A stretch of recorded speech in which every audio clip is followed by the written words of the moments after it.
పళ్ళం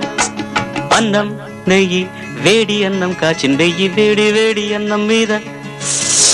కమ్మని పప్పు కాచిన నెయ్యి